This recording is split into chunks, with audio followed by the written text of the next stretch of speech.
আল্লাহ সুবহানাহু ওয়া তাআলা আমাকে আপনাকে ভালো রেখেছেন, এটা বড় একটা নিয়ামত।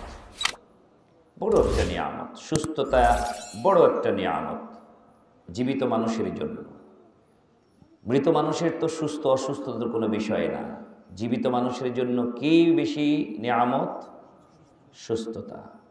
অসুস্থ মানুষ হাসপাতালের বেডে যখন শুয়ে থাকে, সে বুঝে যে কত জীবন সে সুস্থ ছিল, ঘন্টার পর ঘন্টা হিসাব করে সুস্থ থেকে কি খেত, কোথায় যেত, হ্যাঁ, কত টাকা নষ্ট করত। এখন মিনিটে মিনিটে হাসপাতালের বেডের হিসাব চুকাতে হচ্ছে। কঠিন অবস্থা। তো আল্লাহ সুবহানাহু ওয়া তাআলা আজকে নিরাপদে আমাকে আপনাকে মাহফিলে বসার আসার যে তৌফিক দিয়েছেন, এই জন্য শুকরিয়াতান সকলেই বলছি আলহামদুলিল্লাহ। যে ভাইয়েরা এখনও চায়ের দোকানে, জিলাপির দোকানে, খেলনার দোকানে বসে আছেন, আপনাদেরকে অনুরোধ করছি, আপনারা যে কোনো মুহূর্তে গজবে পড়ে যেতে পারেন, যে কোনো মুহূর্তে অসুস্থ হয়ে যেতে পারেন। হতে পারে আজকের খাবার আপনার জীবনের জন্য বড় মুসিবত ডেকে আনতে পারে, কারণ অভিশাপের কারণ হয়ে যেতে পারে। একটা দিনী মাহফিল মজলিস, এখানে না বসে আপনি দোকানপাটে ঘুরছেন, শয়তান আপনাকে আসতে দিচ্ছে না, শয়তান আপনাকে অসুস্থ করে দিতে পারে। কাজী আমাদের সবচেয়ে বড় শত্রুর নাম কি? শয়তান। কি নাম? শয়তান আমাদের সাথে আছে না নাই? আছে মানে নগদ আছে, এখন আছে। কোথায় আছে? একদম মনের ভিতরে আছে। প্রত্যেকটা মানুষের মনের ভিতরে শয়তান ওয়াসওয়াসা দেয়, দেয় না? দেয় না? আল্লাযী ওয়াসওয়িসু ফি সুদুরিন নাস, স্পষ্ট আয়াত। আল্লাযী ওয়াসওয়িসু, ওয়াসওয়াসা দেয় কোথায়? ফি সুদুর, অন্তরে। কার? নাস। ফি সুদুরিন নাস, এই আমার আপনার অন্তরে ওয়াসওয়াসা দিচ্ছে, যাইস না, যাবি না, ওখানে বসে থাক। বসে থাকলেই জাহান্নামে যেতে পারবি, আর ওখানে গেলেই জান্নাতে চলে যাবি। তুই জান্নাতে যাস, এটা আমি বরদাস্ত করতে, আমি চ্যালেঞ্জ করে আসছি। তোকে ডান দিক থেকে, বাম দিক থেকে, পিছন দিক থেকে, সামনে থেকে, সব দিক থেকে তোকে আক্রমণ করব। তোকে আমি জাহান্নামে নিয়ে ছাড়বই। এটা কার ওয়াদা?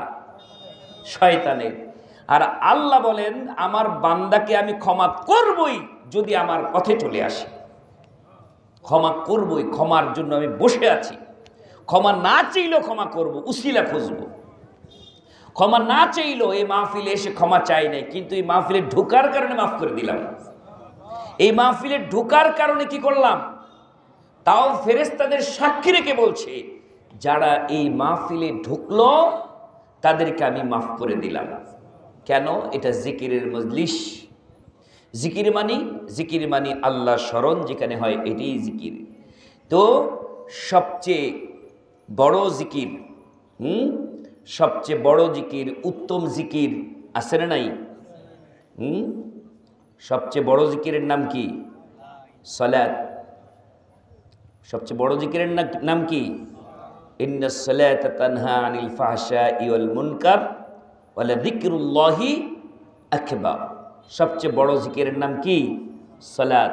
সালাতের মধ্যে অসংখ্য শব্দ দিয়ে জিকির হয়, আল্লাহু আকবার, সুবহানাল্লাহ, তাসবিহ, কত জিকির, বড় জিকির। আর উত্তম জিকিরের নাম কি? আফজালুজ যিকর লা ইলাহা ইল্লাল্লাহ। একটা হলো বড় জিকির, আর একটা কি? উত্তম জিকির। তো এখানে লা ইলাহা ইল্লাল্লাহর তাসবিহ আছে, সালাত আদায় করেছেন, এটাও জিকির করেছেন, সুবহানাল্লাহ, আলহামদুলিল্লাহ বলছেন, জিকির করছেন সব দিক। আর সবচেয়ে বড় জিকির নিয়ে আপনাদের সামনে আমি বসে আছি। সেই জিকিরের নাম হচ্ছে আল কুরআনুল কারীম। কে বলেছেন? ইন্না নাহনু নাযালনা যিকরা ওয়া ইন্না লাহু লাহাফিজুন। কে বলেছেন? ইন্না নাহনু নাযালনা যিকরা, আমি এই জিকির নাজিল করেছি। জিকির মানে কোরআন।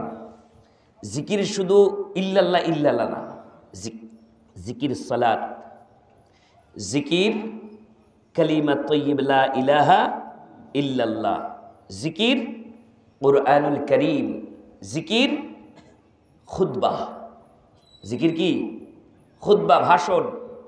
ইয়া আইয়ুহাল্লাযীনা আমানু ইযা নুদিয়া লিস-সালাতি মিন ইয়াউমিল জুমআতি ফাসআউ ইলা যিকরিল্লাহ, ফাসআউ ইলা যিকরিল্লাহ। জুমার দিনে কোথায় যেতে বলছে? দৌড়িয়ে জিকিরের দিকে দৌড়াও। জিকির মানে খুতবার শোনো গিয়া। আগে খুতবা না সালাত জুমার দিনে? তাহলে আগে যেতে হবে কি জন্য? এই জিকিরের দিকে দৌড়িয়ে কি শুনবেন? খুতবা শোনার জন্য। কাজে আমার ভাইয়েরা, সেই জিকিরের মজলিসে আমরা কতগুলি জিকির একসাথে পাইলাম। চলছে খুতবা, চলছে কোরআন তেলাওয়াত, হলো সালাত, হলো জিকির আজগার, তাসবিহ তাহলিল। এই মজলিসে বসার জন্য যদি মাফ না করে, মাফ করবে কে? এই জন্য এই মজলিসে যারা বসে পড়লো তাদেরকে মাফ করে দিয়েছেন কে? কিন্তু শয়তান চায় আপনার গুনাহ মাফ হোক। শয়তান চায়, এই জন্য আপনাকে এখনো আটকে রেখেছি। এখনো কি আটকে রেখেছি? আসুন আমরা আজকের মূল আলোচনায় চলে যাই। আমি কোরআনুল কারীম থেকে, এই জিকির থেকে আল্লাহ তাআলার বড় কিছু নিয়ামতের কথা আপনাদেরকে জানাতে চাই। আল্লাহর দয়ার কথা, আল্লাহ যে আমাদের কি কি দয়া করেছেন। আল্লাহ কিছু মেজর দয়ার কথা উল্লেখ করেছেন দয়ার সূরায়। কোন সূরায়? দয়ার সূরায়। ওই সূরার নামটাই হচ্ছে আর রহমান, মানে দয়া। সূরার রহমান নাম শোনেন নাই? তো সূরার রহমান, রহমান মানে কি? দয়াবান, দয়ার সূরা। এই সূরার দয়ার কি কি দয়া আল্লাহ তাআলা করেছেন, এই দয়াগুলি বলে বলে বারবার আমাকে আপনাকে প্রশ্ন করছেন। কি জানেন? ফাবিআইয়ি আলাই রাব্বিকুমা তুকাযযিবান। বলো জিন এবং ইনসান, তোমরা আমার কোন কোন নিয়ামতকে অস্বীকার করবে? কে বলছেন? আল্লাহ আমাদেরকে জিজ্ঞেস করছেন। সূরা আর রহমানে প্রায় ৩২ বার বলা হয়েছে ফাবিআইয়ি আলাই রাব্বিকুমা তুকাযযিবান, আমার কোন কোন নিয়ামতকে অস্বীকার করবে? চোখ দুটি দিয়ে আল্লাহ ভুল করেছেন? আমাদের দুটি চোখ দিয়েছেন, ভুল করেছেন? বিরাট নিয়ামত। দুটি কান দিয়েছেন শোনার জন্য, কার নিয়ামত? হাত দিয়েছেন ধরার জন্য, কার নিয়ামত? হাতের মধ্যে ৫টা আঙ্গুল দিয়েছেন, কার নিয়ামত? একটা কম হলেই তো সর্বনাশ, একটা কম হলেই কি সর্বনাশ। ৫টার জায়গায় বৃদ্ধা মুরব্বীরে যদি বন্ধ করে রাখেন, ওই ৪টার কোনো কাজ নাই। সুন্দর করে সিস্টেম করে এই দয়া কার? আল্লাহর। আল্লাহ সুবহানাহু ওয়া তাআলা জান্নাতের নিয়ামতগুলি বলে বলে আমাদের উপর যে সমস্ত দয়া করেছেন, এগুলি বলে বলে দয়ার সূরার মধ্যে বারবার বলছেন ফাবিআইয়ি আলাই রাব্বিকুমা তুকাযযিবান। তবে ৩টি দয়ার কথা আল্লাহ প্রথমে উচ্চারণ করেছেন। কয়টি দয়ার কথা? ৩টি। কি বলেছেন? আর রহমান আল্লামাল কুরআন খালাকাল ইনসান আল্লামাহুল বায়ান। ও পৃথিবীর মানুষ শোনো, তিনি সেই দয়াবান, তিনি তোমাদের উপর যে দয়াগুলি করেছেন একটা একটা করে সিরিয়াল মতো বলেছেন। ১ নম্বর দয়া হলো পৃথিবীর মানুষকে আমি কোরআন শিখিয়েছি। সুবহানাল্লাহ। আল্লাহ বলতে পারতেন সিরিয়াল মতো প্রথম মানুষ বানিয়েছি, এটা আল্লাহ না বলে বলছেন আল্লামাল কুরআন, তারপরে বলছেন খালাকাল ইনসান। দ্বিতীয় দয়া হলো তোমাদেরকে মানুষ বানালাম। তোমাদেরকে গরু বানাতে পারতাম, ছাগল বানাতে পারতাম, মেহমান আসলে মেজবানি হলে জবাই করে খেয়ে ফেলতে অনুমতি লাগতো না। তোমাদেরকে আমি কুকুর বানাতে পারতাম, ঘর ছিল না, বাড়ি ছিল না, কিছুই নাই, লাথি গুটা খেয়ে জীবন পার করতে হতো, তা বানাই নাই। আমি দয়া করেছি। খালাকাল ইনসান, বান্দা একবার নিজের দিকে তাকাও, তোমাকে আমি মানুষ বানিয়েছি। কার দয়া? পারতেন না গরু বানাতে? পারতেন না কুকুর বিড়াল বানাতে আমাকে আপনাকে? এই দয়াটা কার? শুধু তাই না, আল্লাহ বলছেন তৃতীয় দয়া করলাম, আল্লামাহুল বায়ান, আমি তোমাকে কথা বলা শিক্ষা দিয়েছি। আমি ইচ্ছে করলে তোমাকে বোবা বানাতে পারতাম। আমাদের সমাজে মানুষের মধ্যে বোবা মানুষ আছে না নাই? কত মানুষ বোবা বানালাম, জন্মগতইভাবে বোবা। মাকে মা বলে ডাকতে পারে না, বাবাকে বাবা বলে ডাকতে পারে না। কোনো মা বাবা যদি বুঝে আমার সন্তান বোবা, কষ্টে বুকটা ফেটে যায়, কত চিকিৎসা করায়, দেখি একটু কথা বলতে পারে কিনা। অন্তত একবার মা ডাক শোনার জন্য, বাবা ডাক শোনার জন্য কত চেষ্টা করি। শুধু মা বাবা ডাক শোনার জন্য নিজে কতবার নিজের সন্তানকে বাবা ডাকলাম। কি ডাকেন নাই? নিজের সন্তানকে, মেয়েকে মা ডাকলাম। কেন? যাতে আমি মা ডাকলে আমার কাছ থেকে শিখে আমাকে মা ডাকতে পারে, আমি বাবা ডাকলে আমার কাছ থেকে শিখে বাবা ডাকতে পারে। বাবা ডাক, মা ডাক শোনার জন্য পাগল ছিলাম। কিন্তু কত সন্তান বোবা বানাইলেন কে? আল্লাহ বানাইলেন। আল্লাহ জানিয়ে দেন, ইচ্ছে করলে তোমাকেও বোবা বানাতে পারতাম। আমি তোমাকে বোবা বানাই না রে বান্দা বান্দি। আমি তোমাকে কথা বলা শিক্ষা দিলাম, তাও একটা কথা না, শুধু বাংলা ভাষা না। গরু ছাগল যার যেই ভাষা, এক ভাষা, সারা পৃথিবীর গরু এক ভাষায় কথা বলে, ছাগল এক ভাষায় কথা বলে। লন্ডনের ছাগলের ভাষা বাংলাদেশের ছাগলের ভাষা ভিন্ন না এক। লন্ডনের গরুর ভাষা বাংলার গরুর ভাষা এক না এক। কিন্তু লন্ডনের মানুষের ভাষা বাংলাদেশের মানুষের ভাষা এক না। হাজার রকম ভাষা দিয়ে তোমাদের মনের ভাব প্রকাশ করার ক্ষমতা আমি আল্লাহ দয়া করে দিয়েছি। এই জন্য আমার আল্লাহ বলেন, তিনটা দয়া সিরিয়াল মতো বলেছেন। একটা বলেছেন কোরআন, 2 নম্বর বলেছেন ইনসান, 3 নম্বর বলেছেন বয়ান। কয়টা হলো? কোরআন, ইনসান, বয়ান। তিনটার সাথে সম্পর্ক কি? তিনটার সাথে সম্পর্ক হলো রে বান্দা বান্দি, তোমাকে মানুষ বানিয়েছি, তোমাকে পথ দেই নাই। তোমাকে এমনি ছেড়ে দিতে পারতাম, পথ হারিয়ে যেতে পারতা, কিন্তু তোমাকে পথ দেখানোর জন্য। কিসের পথ? কিসের পথ দেখানোর জন্য আমি কোরআন শিক্ষা দিলাম? তোমাদের আসল বাড়িতে যাওয়ার পথ। সুবহানাল্লাহ বলেন। তোমাদের আমাদের আসল বাড়ি কোথায়? সনর নাকি কোথায়? কোথায়? আসল বাড়ি তো একটাই আছে, যার নাম হচ্ছে জান্নাত।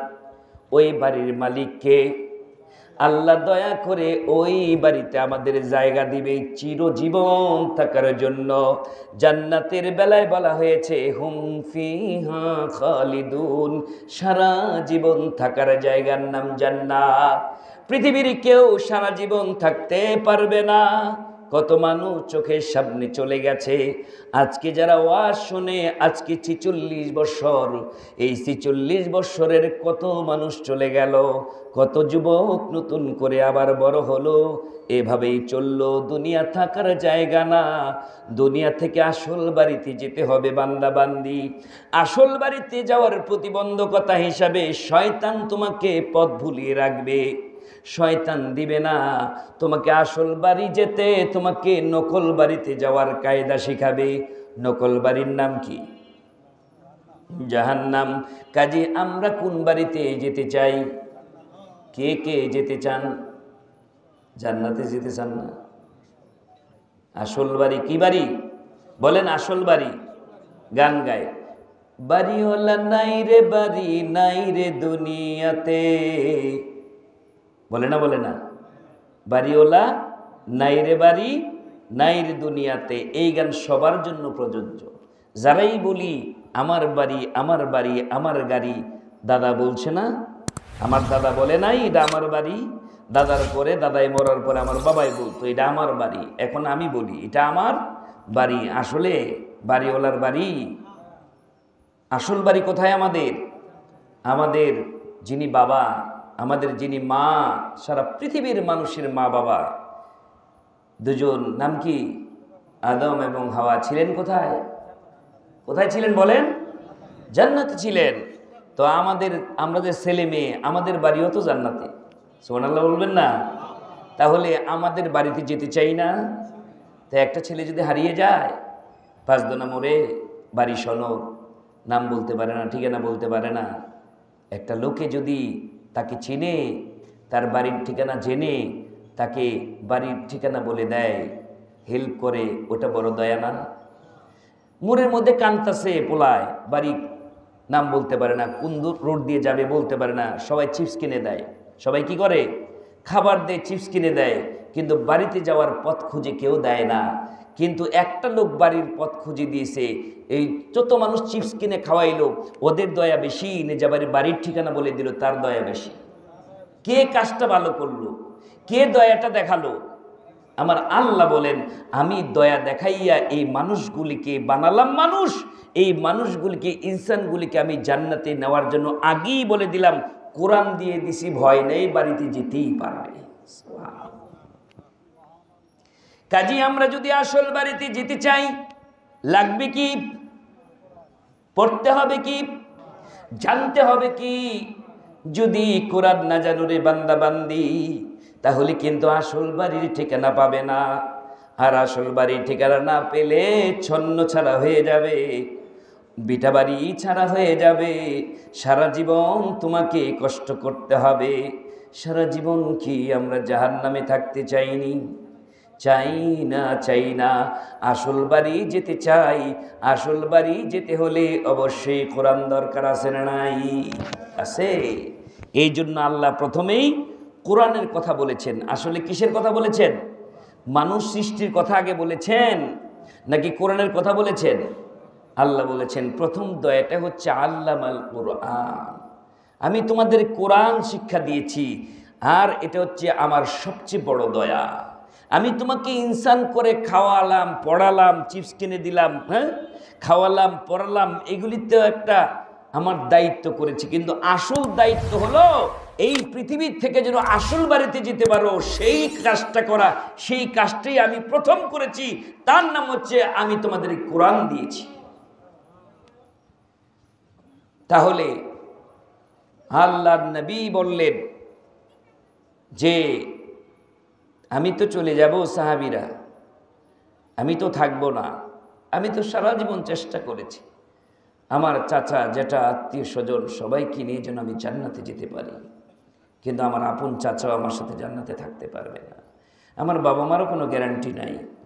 আমি তো চেয়েছি আমার আমার এই উম্মাগুলিকে নিয়ে আমি জান্নাতে যাই। এই জন্য প্রতিদিন তোমাদেরকে আমি বলতে বলেছি, আল্লাহর কাছে বলো, আল্লাহুম্মা ইন্নী আসআলুকা মিনাল জান্নাতুল ফিরদাউস। চাও আল্লাহর কাছে, বারবার জান্নাত চাও। আমি বলেছি তো জানো আমি তো থাকবো না, আমি তো চলে যাব। এই জন্য বিদায় বেলা তিনি বললেন, তারাকতু ফীকুম আমরাইন লান তাদিল্লু মা তামাসসাকতুম বিহিমা কিতাবাল্লাহ ওয়া সুন্নতি। ও আমার উম্মাহ, আমি চলে যাব, আমি জানি থাকবো না, কিন্তু আমি তোমাদের মাঝে দুটি জিনিস রেখে যাচ্ছি। সুবহানাল্লাহ। লান তাদিল্লু মা তামাসসাকতুম বিহিমা, তোমরা যদি এই দুটি জিনিস ধরে রাখো কখনো পথ ভুলে যাবে না। সুবহানাল্লাহ। কিসের পথ? জান্নাতের পথ ভুলে যাবে না। তোমরা ভুল পথে হাঁটবে না। একটা হলো কিতাব আল্লাহ, আল্লাহর কিতাব, আর কিতাব অনুযায়ী কিভাবে চলবা আমার সুন্নাহ। এই দুইটা জিনিস তোমাদের কাছে রেখে গেলাম। এই যারাই আমরা বলি আল উলামা ওয়ারাসাতুল আম্বিয়া, নবীদের ওয়ারিস কারা? আলেম। কিসের আলেম? যে কোরআন পড়বে, সুন্নাহ পড়বে, তাকে কি বলি আমরা? আলেম। তো আলেম কিসের ওয়ারিস হলো? নবী বাড়ি রেখে গেছেন। আমাদের ওয়ারিসদের জন্য আমরা কি রেখে যাই ভাই বলেন তো? আমাদের ওয়ারিসদের জন্য কি রেখে যাই? সম্পদ রেখে যাই। হ্যাঁ, ওয়ারিসের ভাগ আছে না, ওয়ারিসদের জন্য ভাগ রেখে যায়। কিন্তু নবীদের ওয়ারিস যারা, তারা কি নবীর সম্পদের ভাগ? নবীর কাছে কোনো সম্পদ ছিল? আল্লাহ নবী বলেছেন, উহুদ পরিমাণ স্বর্ণ যদি আমার হাতে থাকে, সন্ধ্যার আগে এগুলি সব দান করে দিব। সন্ধ্যার আগে আমি কি করব? সব দান করে দিব। আল্লাহ নবী যে শুতেন, ঘুমাতেন, মাঝে মধ্যে যেই পাটিতে ঘুমাতেন শরীরের মধ্যে পাটির দাগ লেগে যেত। বলা হতো, ইয়া রাসূলুল্লাহ, আপনার জন্য কি একটু নরম বিছনা আমরা বানাতে দিতে পারি না, যাতে পিছনে এরকম দাগ না পড়ে? তখন কি বলেছেন? মুসাফির যে সফর করে, সে স্টেশনে গিয়ে ঘুমাই থাকে, সে স্টেশনে যে রেলগাড়ির জন্য অপেক্ষা করে, তার জন্য কি বিছনা পাতা থাকে? সে কখন গাড়ি আসবে এই অপেক্ষায় অস্থির থাকে, উঠে যাবে। আমরা তো মুসাফির, কিসের আরাম আয়েশ? আমাকে চলে যেতেই হবে, দুনিয়া থাকার জায়গা না। আমি নবী, আমাকেও যেতে হবে। তো যাওয়ার যেখানে থাকবো সেই জায়গাটা ভালো কিনা, এটা হলো আসল কথা। তা আল্লাহ নবী আমাদের জন্য রেখে গেলেন দুটো জিনিস, কোরআন এবং সুন্নাহ। তা আমরা জান্নাতে যেতে গেলে কি লাগবে? কোরআন লাগবে, সুন্নাহ লাগবে। কোরআন আমাদের মাঝে আছে না নাই? এই কোরআন আমাদের মাঝে আছে না নাই? আছে। আমাকে বলেন, এই কোরআন যাদের ঘরে আছে, এই কোরআনের পাঠক সব ঘরে আছে? প্রত্যেকের ঘরে কোরআন আছে। কেউ না কেউ হাদিয়া দিছে, কেউ না কেউ কিনে আনছে, অথবা বরকতের জন্য রেখে দিয়েছেন। কিন্তু প্রত্যেক ঘরের সদস্যরা কি কোরআনের পাঠক? বুকে হাত দিয়ে বলেন না। কেউ যদি পাঠক হয়ও, তার তেলাওয়াত কি সহি? তাও না। আমরা কত পিছনে পড়ে আছি। জান্নাতের স্বপ্ন দেখি, কিন্তু স্বপ্ন বাস্তবায়নের জন্য কোনো চেষ্টা নাই। এই দেশটা ইসলামী রাষ্ট্র হোক স্বপ্ন দেখি, কিন্তু এটা বাস্তবায়ন কি হবে এর চেষ্টা। মুরিদের সংখ্যা বাড়াই, ভক্তের সংখ্যা বাড়াই, বাড়াই না? সংগঠনের কর্মীর সংখ্যা বাড়াই। টার্গেট কি? আমার সংগঠনের যত লোক বেশি, তত শক্তি বেশি। আমার মুরিদ যত বেশি, আমার লাউ কুদুর ইনকাম বেশি। এটাই আমাদের টার্গেট। কিন্তু আমাদের উচিত ছিল আমার প্রত্যেকটা ভাই বেরাদর, আত্মীয় স্বজন, আমার ছেলে মেয়ে সবগুলিকে সাথে করে নিয়ে যেন আমি কোরআন দিয়ে জান্নাতে যেতে পারি, কোরআন দিয়ে ব্যক্তি চালাতে পারি, কোরআন দিয়ে সমাজ চালাতে পারি, কোরআন দিয়ে রাষ্ট্র চালাতে পারি, এই কোরআন দিয়ে আমি কবর থেকে আমার বাড়ি যেতে পারি। এটা ছিল আমার টার্গেট। তাহলে কি কোরআন তাকের মধ্যে রেখে দিব না পড়তে হবে? তাহলে পড়ার জন্য কি করেছি আমরা? কি করেছি? আমি কি আমার মুরিদকে বলেছি, যদি আমার দরবারে মুরিদ হও, পীর হও, তাহলে বায়াত হও, তাহলে প্রথম পড়তে হবে কোরআন? এই শর্ত দিয়েছি? বলেছি বৎসরে 2 বার ইস্তেমায় আসবা। বায়াত করেছি আর বলেছি বৎসরে 2 বার 2 দিন ইস্তেমায় আসবা। মুরিদ করেছি আর বলেছি উরুসের বৎসরে গরু আর ছাগল নিয়ে আসবা। বলেছি তুমি সংগঠন করো, তাহলে সংগঠনের সবসময় সংগঠনের সুনাম বলতে হবে, অন্য সংগঠনের বদনাম বলতে হবে। অন্য সংগঠনের নেতাদেরকে তুমি ঘৃণা করবে, আর তোমার সংগঠনের নেতাদেরকে পূজা করবে। কিন্তু আমরা এই কাজে নাই যে আমার সংগঠনের প্রত্যেকটা সদস্য কোরআন পড়তেই হবে, কোরআন বুঝে পড়বে, রিপোর্ট রাখবে। এই কোরআন দিয়ে তার প্রত্যেকটা আমল সে যাচাই বাছাই করে, কোরআন এবং সুন্নাহ দিয়ে যাচাই বাছাই করে আমল করবে। না বুঝলে আমি বুঝাই দিব। নাই, সেই কাজে আমরা নাই, পিছনে গেছি, অনেক পিছনে পড়ে আছি। তাহলে আমাদের প্রথম কাজ ছিল আমাদের প্রত্যেকের ঘরে, আমরা যেই বয়সে এখন বসে আছি, আমরা বুকে হাত দিয়ে বলতে পারবো না আমি কোরআন পারি, অনেক বড় আলেম হয়ে গেছি, অনেক গরম গরম বক্তব্য দিতে পারি, কিন্তু কোরআন সহি করে পড়তে পারি না। এটা আমার ব্যর্থতা, আমার বুঝতে হবে এটা আমার ব্যর্থতা। আমি হাদিস পড়েছি অসংখ্য, বক্তব্য দিয়েছি হাজার হাজার, কিন্তু সূরা ফাতিহা ঠিক মতো আমি পড়তে পারি নাই। এটা আমার ব্যর্থতা, স্বীকার করতে হবে। যদি আমি কষ্ট করে পড়ি আমার সওয়াব দ্বিগুণ হবে, এটা সত্য। কিন্তু আমি কষ্ট করলাম না, আমি মনে করলাম এনাফ, চলবেই, চলছেই তো, আমি তো বক্তব্য দিতেই পারছি, কোরআনের দরকারটা কি? তাহলে তোমার এই ডাবল সওয়াব হবে না। যতদিন পর্যন্ত চেষ্টাই থাকবা, চেষ্টা করতে গিয়ে কষ্ট হবে, তখন ডাবল সওয়াব।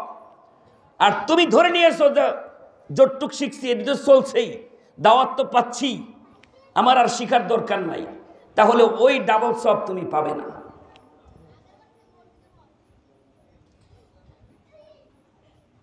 আমরা ব্যর্থ, এখনো সময় আছে, একদম শুরু থেকে শুরু করে। শুরু কি? এই যে বসে আছি আমরা, আমাদের বয়স শেষ, কোরআনের হক ছিল সহি তেলাওয়াত করে পড়া, ব্যর্থ হয়েছি। হক ছিল কোরআনের অর্থ জানা, ব্যর্থ হয়েছি। হক ছিল কোরআনের তাফসির জানা, ব্যর্থ হয়েছি। হক ছিল কোরআনের আমলগুলি জেনে জেনে সুন্নাহর সাথে, নবীর সাথে মিলে আমল করা, নিজে আমল করা, ব্যর্থ হয়েছি। হক ছিল এই আমলের দাওয়াত পরিবারে আগে প্রতিষ্ঠা করা, ব্যর্থ হয়েছি। এই আমলগুলি সমাজে প্রতিষ্ঠা করা কোরআনের আমল না? সুদ বর্জন করা, ঘুষ বর্জন করা, বেপর্দা তুলে দেওয়া, এগুলি কোরআন না? চুরি করলে হাত কেটে দেওয়া, জেনা করলে রজম করা, এগুলি কোরআন না? এগুলি করতে পেরেছি? পারি নাই। ওই টার্গেট নাই আমাদের, ওই টার্গেটই নাই, কিচ্ছু নাই। সমাজ চলছে একভাবে, চলুক, চোররা আরো চুরি করুক, এক চোরের দল বিদায় হবে, আরেক চোরের দল প্রতিষ্ঠা হবে। এই হচ্ছে আমাদের রাজনীতি, এই হচ্ছে আমাদের সমাজনীতি, এই হচ্ছে আমাদের ভবিষ্যৎ পরিকল্পনা। এই বাংলার জমিন থেকে চোর কিভাবে উৎখাত করা যায়, এই পরিকল্পনা নাই।